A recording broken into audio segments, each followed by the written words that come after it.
My wife left me while I was in the hospital. Now, after 12 years, she wants forgiveness. My wife left me while I was in the hospital. Now she wants forgiveness after 12 years. My name is Jason, and I am 47 years old. I want to share something that happened in my life because I could use some advice. 12 years ago, I was married to my first wife, Susan. We had been together for 7 years and had 2 kids, Laura and Lucas. At that time, they were just 5 and 3 years old. Life was normal. We had our routines, our struggles, and our happy moments. Then, one day, everything changed. That morning, I was driving to work, just like any other day.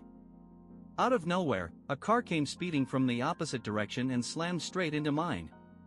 The next thing I knew, I was waking up in a hospital bed, wrapped in bandages, my body covered in plasters. A nurse was standing beside me, and she told me I had been in a coma for 2 days. When my doctor came in, I grabbed his hand and thanked him for saving my life. I felt relieved to be alive, but I had no idea how much worse things were about to get. A week later, the doctor sat me down and explained the full extent of my injuries. My lower body was paralyzed. There was a chance I would never walk again. The words hit me like a ton of bricks. I felt like my entire future had just been ripped away from me. Susan was there when he told me. She broke down crying, but I could tell something was off. I knew this was hard on her. She had the house to take care of, 2 kids to raise, and now a husband who was stuck in a hospital bed, unable to do anything for himself. But still, there was something in her reaction that made me uneasy. I sank into depression. My days were spent staring at the blank walls of my hospital room, trying to make sense of my new reality. I kept thinking about all the things I would never do again: never play soccer with my kids, never dance with my wife, never feel truly free. At first, Susan visited often, bringing Laura and Lucas with her 3 times a week. Those were the only moments I felt any kind of joy. But then, her visits started becoming less frequent. When I asked her to bring the kids more often, she said they did not want to come that much. I did not know what to believe. Then, one day, she walked in, handed me some papers, and said, "I cannot do this, Jason. I cannot spend my life with a man who is handicapped. I am still young. I still have options. I deserve a normal life. I will not pretend I did not see it coming." I could feel the distance growing between us. But I never thought she would leave this fast. A month after my accident, a few of my friends came to visit me and told me something I was not prepared to hear. They had seen Susan out with another man, a middle-aged guy, probably in his 50s.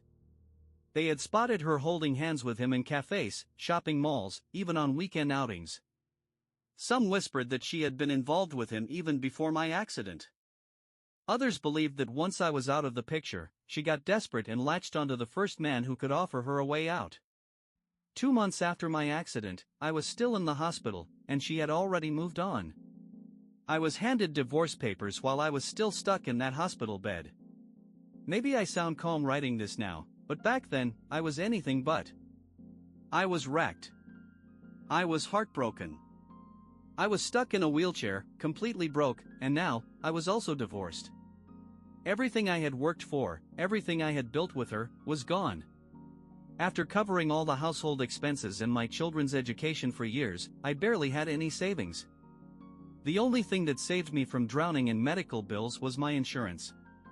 But even that only covered part of it. I had to drain whatever little money I had left just to get through it all.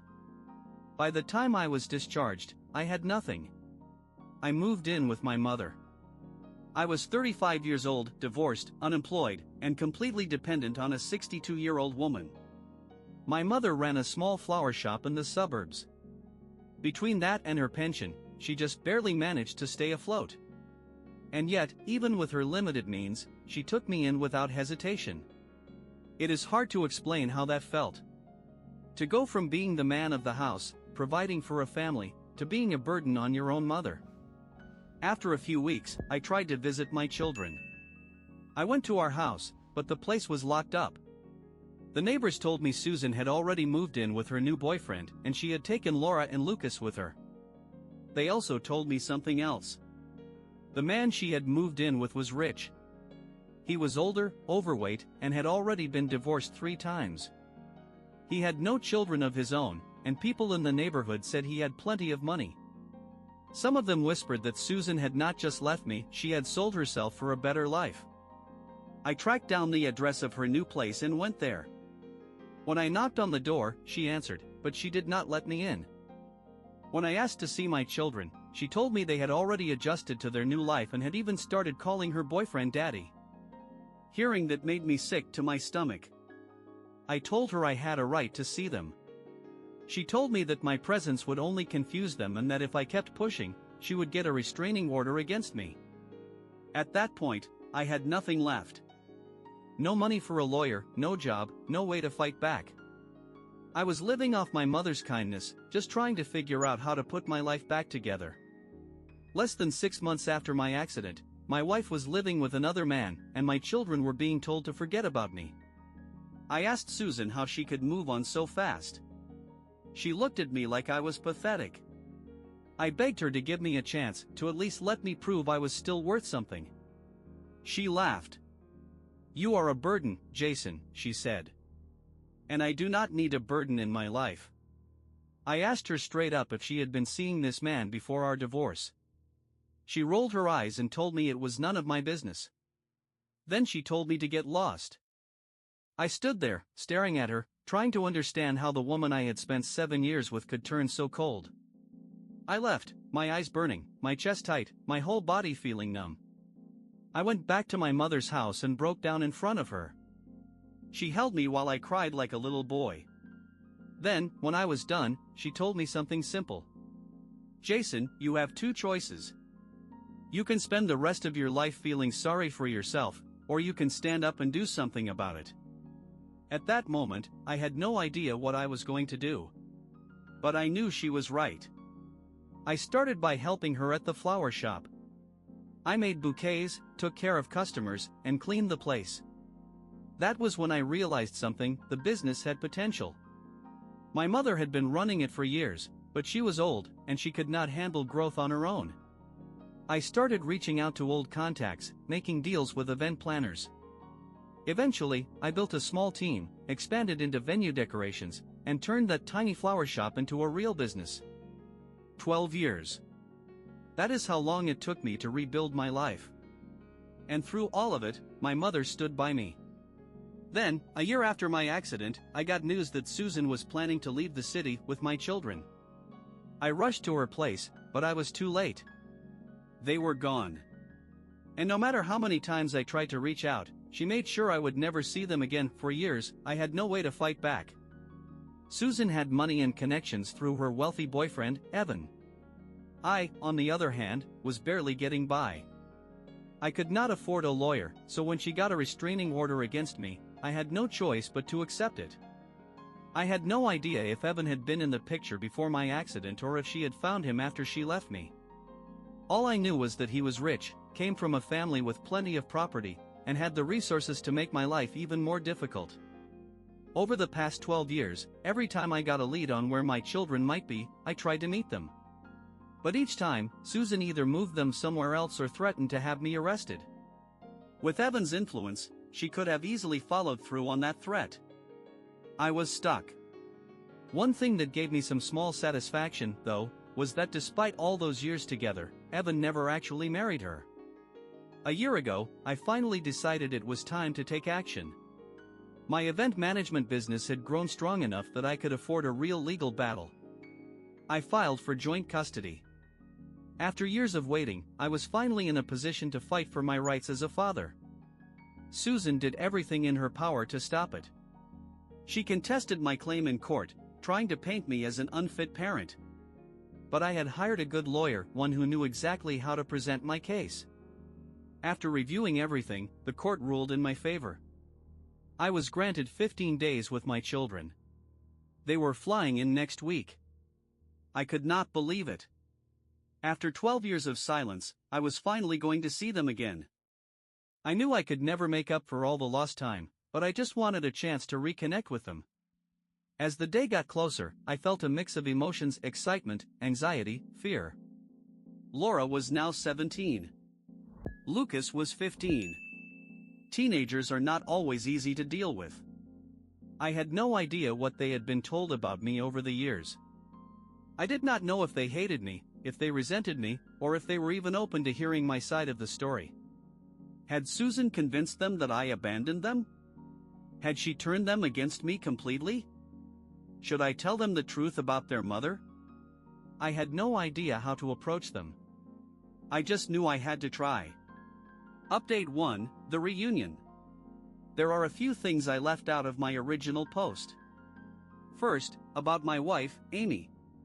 Yes, I remarried 5 years ago. Amy is an interior designer. I met her at a wedding event where she was handling the decorations, and I was providing the flowers. At the time, I had not even started my own company yet. It was not an instant connection, but over time, we got to know each other. We worked on several events together, and our friendship grew naturally. She was a single mother with a 3-year-old daughter named Mia. She had experience working in event management, and in fact, it was her idea for us to start a business together. She had the knowledge and contacts, and I had the drive to make it happen. We dated for a year before getting married, and now we live as a family of 4: Amy, Mia, my mother, and me. Mia was overjoyed to gain a grandmother, and my mother was just as happy to have a little girl around. The second thing I left out was about my accident compensation. I was hit by a speeding truck, which should have meant that the logistics company responsible had to compensate me. But back then, they manipulated the facts, twisted the case, and somehow pinned the blame on me.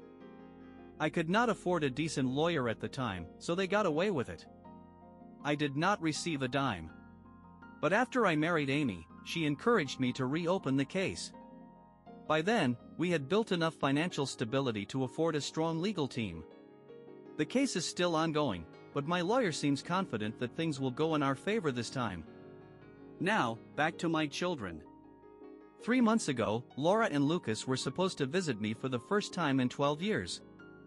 I was nervous, but Amy reassured me that everything would be okay. When the day came, I went to the airport to pick them up. The moment I saw them, I could hardly recognize them. Laura, my little girl, was now a young woman. Lucas, who was just a toddler when I last saw him, had grown into a teenager. We exchanged awkward greetings. On the drive home, I tried to start a conversation. I asked them about school, their hobbies, and how they liked the city they lived in. I avoided mentioning their mother, and they did not bring her up either. But something felt off. They were distant. Quiet. Like they were uncomfortable being there. When we arrived home, Amy greeted them warmly, but they looked shocked. Almost like they had not expected to see another woman in my life. I could not understand it. Their mother had been living with another man for over a decade. Why was it a surprise that I had moved on too? Amy had gone out of her way to make them feel welcome. She had decorated the guest room just for them and planned a fun vacation itinerary for us all. But they barely reacted. They were neither excited nor uninterested, just neutral. It was hard to read them. After lunch, they went into their room and locked the door. Then, my phone rang. It was Susan. She immediately started yelling, accusing me of tricking our children. She claimed I had only brought them to my house so Amy and I could manipulate them. The whole thing was ridiculous, but it made one thing clear: Susan had filled their heads with lies before they even got here. She kept calling and texting, but I ignored her. I decided it was time to confront the issue directly. I sat my children down and asked them to be honest with me. At first, they hesitated. Then, finally, they spoke. They were angry at me. They believed I had abandoned them. That was what their mother had told them for years. She had spent over a decade poisoning them against me, making them believe that I had left them behind, that I had not wanted them. I could see the pain in their eyes when they said it. So, I told them the truth. I told them everything: how their mother had left me in the hospital, how she had taken them away, how she had used legal threats to keep me from seeing them. I showed them the restraining order she had filed. I showed them the court documents, the letters I had written, the countless times I had tried to contact them but had been shut down. As they read through it all, their faces changed. They were in tears. My son, Lucas, admitted that a few years ago, he had secretly tried to reach out to me on social media. But Susan had caught him. She had manipulated him, making him promise never to contact me again. They also confessed that Susan's boyfriend had never truly been a father to them. He had paid for their education, but he had never cared for them. In fact, they had been looked down upon at family gatherings because their mother had never married him. My heart broke as I listened. After 12 years, the truth had finally come out. We hugged, crying together, finally understanding each other. That week, we went on a vacation to Florida. Laura and Lucas got to know Amy and Mia, and for the first time in years, I felt like I had my family back. My children posted pictures from the trip, calling it Happy Family. Then, Susan saw them. She called them, furious, berating them for betraying her. She texted me, threatening to take action if I turned them against her. I laughed. For once, she had no control over me. After we returned, my children met my relatives and reconnected with old family bonds. Before they left, they promised to stay in touch. Even despite Susan's threats. And this time, I knew they meant it, rebuilding my family after years of separation. Laura and Lucas told me they could not stand living with their mother anymore. The environment at her house was suffocating, and they felt like outsiders in their own home. They wanted to finish high school first, but once they graduated, they planned to move in with me permanently. Hearing that filled me with hope. I hugged them tightly, not wanting to let go, but I knew I had to. For now. After they left, they confronted Susan. They called her out on all the lies she had fed them for years. But, as expected, she twisted everything. She turned herself into the victim, accusing me of manipulating them and poisoning them against her. Still, things were different now.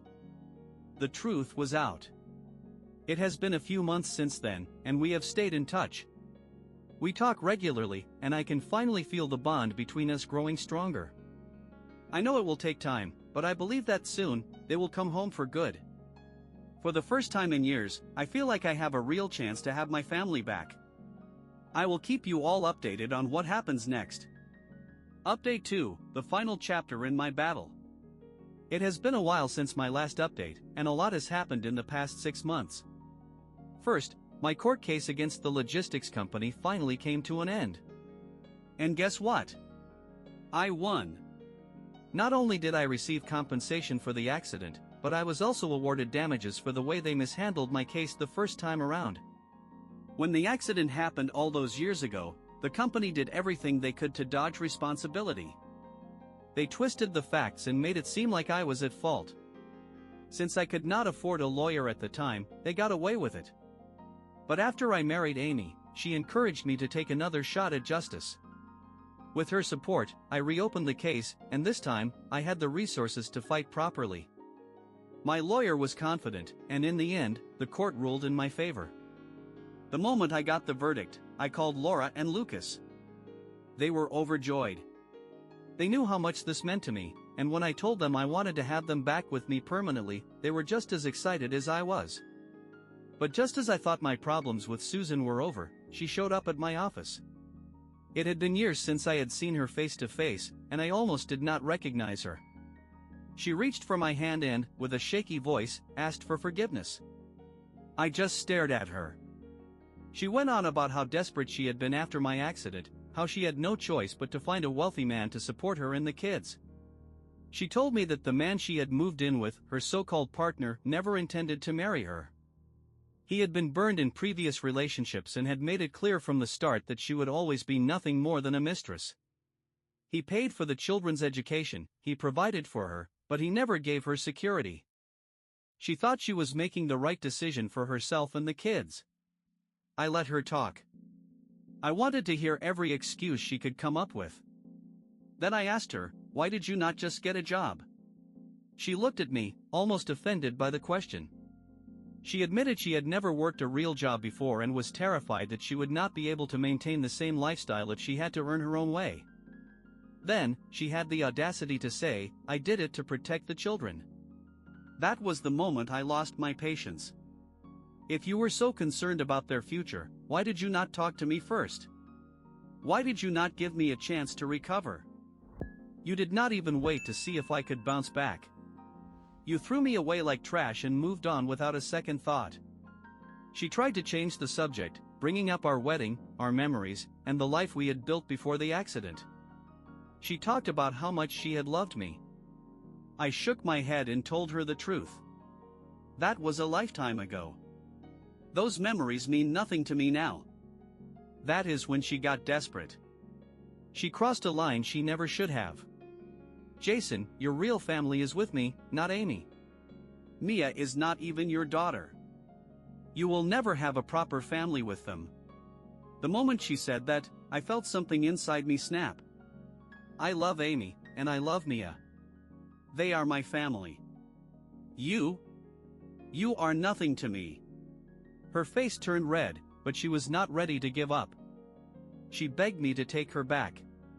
She claimed that if I truly cared about our real family, I would let go of the past and give her another chance. I laughed bitterly. You made your choice years ago. Now, you have to live with it.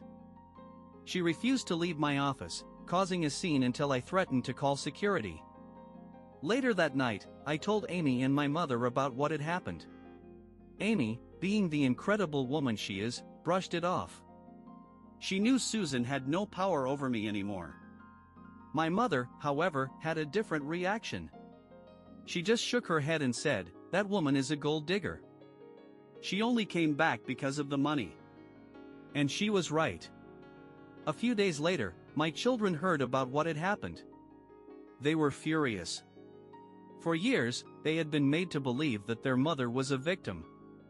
That she had sacrificed for them. That she had done everything out of love. Now, they saw the truth. They confronted her, and when she tried to turn it around on me again, they told her to stop lying. Not long after that, I found out that Susan's boyfriend had also learned about her little stunt. And he was not happy. From what I heard, he warned her that if she ever tried to reach out to me again, he would kick her out for good. That was the last I heard from her. Final update, my family is whole again. The best part of this entire journey? My children are moving in with me this month. They will be staying with us for a while before they leave for college. They want their independence, and I respect that. But for now, we will be together again. We have been apart for too long, and even though I will never be able to give them back the childhood that Susan stole from me, I can be there for them now. I believe in giving people space to grow, but I also believe in making sure they know they are loved. As for Susan, she got exactly what she deserved. She spent 12 years thinking she had won, thinking she had secured her future. And in the end, she was left with nothing but the man she sold herself for. And I am sure it is only a matter of time before that sugar turns sour.